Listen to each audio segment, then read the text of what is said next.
திமுக தேர்தல் அறிக்கையில் அரசு பணியிடங்களை நிரப்புவதில் வெளிப்படைத்தன்மை கடைபிடிக்கப்படும் என்று தெரிவிக்கப்பட்டிருந்தது. அண்மையில் ஆவின் பணி நியமனத்தில் முறைகேடு, TNPSC பணி நியமனத்தில் முறைகேடு என்பது போன்ற பல்வேறு குற்றச்சாட்டுகள், மின்வாரியத்தில் பணி நியமன முறைகேடு என்பது போன்ற பல்வேறு செய்திகள் தொடர்ச்சியாக வெளியான நிலையில் தற்போது மிகப்பெரிய ஒரு சீர்திருத்தத்தை திமுக தலைமையிலான அரசு முன்னெடுத்திருக்கிறது.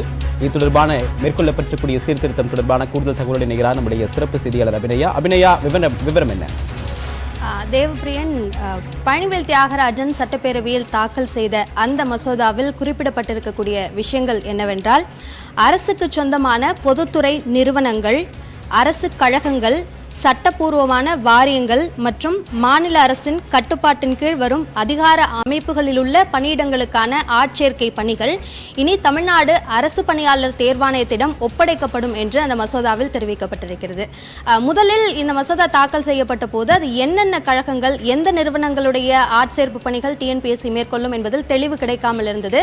அதற்கு பிறகு சார்ந்த அதிகாரிகளிடம் நாம் தொடர்பு கொண்டு கேட்டபோது, பொதுத்துறை நிறுவனங்களாக மின்சார வாரியம், போக்குவரத்து கழகம், அதே போன்று வீட்டு வசதி வாரியம், ஆவின், இது போன்ற பொதுத்துறை நிறுவனங்களில் ஏற்கனவே நடைமுறையில் படி அந்தந்த அமைப்புகள் தான் அதில் இருக்கக்கூடிய உருவாகக்கூடிய பணியிடங்களை நிரப்புவதற்கான அந்த நடைமுறைகளை பின்பற்றி வருகிறது. உதாரணத்திற்கு சொல்ல வேண்டும் என்றால், மின்சார வாரியத்தில் இருக்கக்கூடிய பொறியியல் பணிகளுக்கான அந்த தேர்வுகளை அண்ணா பல்கலைக்கழகம் மூலமாக மின்சார வாரியமே மேற்கொள்கிறது. அப்படியான நேரடியான அந்த கடைபிடிப்புகள் இல்லாமல் அந்த பணியிடங்களை நிரப்புவதற்கான பணிகள் முழுமையாக தமிழ்நாடு அரசு பணியாளர் தேர்வாணையத்திடம் ஒப்படைப்பதற்கான சட்ட திருத்தம் தான் தற்போது மேற்கொள்ளப்பட்டிருக்கிறது. எனவே இதற்கு பிறகு இது போன்ற அரசின் பொதுத்துறை நிறுவனங்களில் இருக்கக்கூடிய பணியிடங்கள் அனைத்துமே TNPSC மூலமாகத்தான் நிரப்பப்படும். தற்போதைக்கு TNPSC மூலமாக நிரப்பப்படும் என்று தெரிவிக்கப்பட்டிருக்கிறது. அது எந்த வகையிலான தேர்வு, இருநிலை தேர்வுகளால் மூலமாக நிரப்பப்படுமா அல்லது நேரடியாக நடத்தப்படுமா என்பது குறித்த அந்த விளக்கங்களை இதற்கு பிறகு TNPSC அதற்கான கொள்கைகளை வகுத்து அறிவிப்பார்கள் என்று நம்பப்படுகிறது.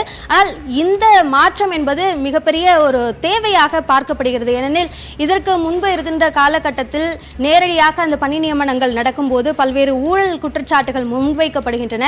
மற்றொரு தரப்பு ஒரு கருத்தாக பார்க்கப்படுவது, TNPSC-யால் இவ்வளவு பணியிடங்களை நிரப்புவதற்கான அந்த போதுமான அளவு உட்கட்டமைப்புகள் இருக்கின்றனவா, பணியாளர்கள் இருக்கின்றனவா என்பது போன்ற கேள்விகளும் முன்வைக்கப்படுகின்றன. இந்த இருவேறு கருத்துக்களுக்கு இடையே தன்னுடைய கருத்தை பகிர்ந்து கொள்வதற்காக நம்மோடு போட்டித் தேர்வு பயிற்சியாளர் ராஜபூபதி இணைப்பில் இருக்கிறார். அவரோடு பேசலாம். சார் வணக்கம். இப்போ தமிழ்நாடு அரசு இந்த பொதுத்துறை நிறுவனங்கள்ல இருக்கக்கூடிய பணியிடங்களை TNPSC நிரப்பும் என்று தெரிவித்திருக்கிறது. இதை எப்படி பார்க்கிறீங்க? வரவேற்க தகுந்ததா அல்லது இதில் வேற ஏதும் சிக்கல் ஏழும் என்று நினைக்கிறீர்களா?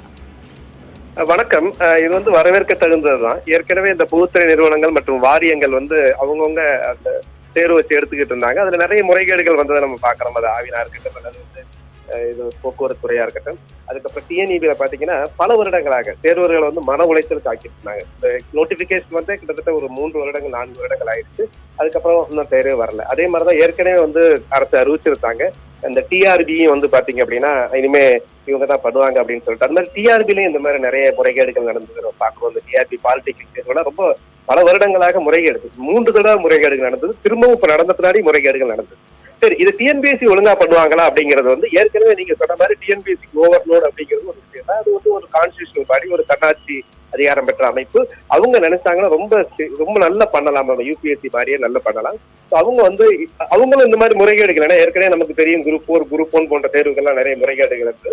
பட் இருந்தாலும் இந்த வாரியங்கள் இவங்களை கம்பேர் பண்ணும்போது இவங்க ஒரு சிஸ்டமேட்டிக்கா ஒரு ஆனுவல் பிளானர் அப்படின்னு சொல்லும் போது இன்னும் தேர்வுகளுக்கு ஒரு சின்ன திருத்தம். TRB-யோட பணிகளை TNPSC மேற்கொள்ளாது. தற்போது தாக்கல் செய்யப்பட்டிருக்கக்கூடிய இந்த மசோதாவில் அரசு வாரியங்கள் என்று குறிப்பிட்டிருக்கிறார்கள். ஆனால் தேர்வு வாரியங்கள் என்று குறிப்பிடப்படவில்லை. எனவே ரெக்ரூட்மெண்ட் போர்ட்ஸ் இதோட இணைக்கப்படல.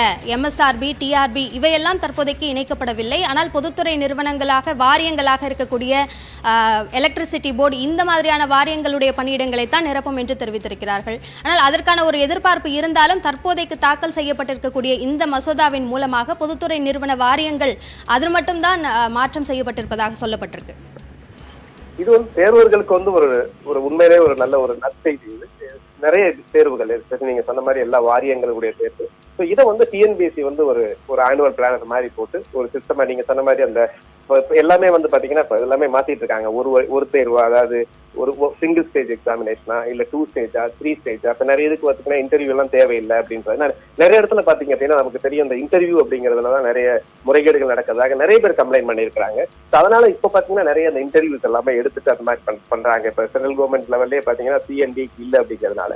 அதனால இது வந்து தேர்வர்கள் வந்து கண்டிப்பாக எல்லாருமே தேர்வர்கள் வரவேற்பார்கள். அவர்களுக்கு வந்து பாத்தீங்கன்னா ஒரு ஆப்பர்ச்சுனிட்டி எல்லாமே அண்டர் அந்த டிஎன்பிஎஸ்சி பேனர் அப்படின்னு சொல்லும் போது அந்த ஒரே மாதிரி சிலபஸும் ஒரே மாதிரி கிட்டத்தட்ட ஒரே மாதிரியே இருக்கும். இப்ப எல்லாமே நம்ம காமன் எல்லாமே நோக்கி போயிட்டு இருக்கோம். சிங்கிள் டெஸ்ட் ஃபார் இந்தியா எப்படிதான் போயிட்டு இருக்கோம். அது மாதிரி தேர்வுகள் தனித்தனியா அப்ளை பண்ண தேவையில்லை. போய் டிஎன்பிஎஸ்சிக்கு இது டிஎன்இபிக்கு தனியா அப்ளை பண்ணணும், அந்த மாதிரி ஆவினுக்கு தனியா அப்ளை பண்ணணும் தேவையில்லாதனால இது வந்து தேர்வர்களுக்கு ஒரு நல்ல வரப்பிரசாதம். இதை டிஎன்பிஎஸ்சி வந்து முறையாக நடத்தினாங்க அப்படின்னா டிஎன்பிஎஸ்சி மேல இன்னும் வந்து ஒரு மாணவர்கள் தேர்வர்கள் பற்றின ஒரு நன்மதிப்பு. வரவேற்க தகுந்த ஒரு முடிவுதான் என்று தெரிவித்திருக்கிறீர்கள். இணைப்பில் வந்து கருத்துக்களை பகிர்ந்து கொண்டமைக்கு நன்றி திரு ராஜபூபதி.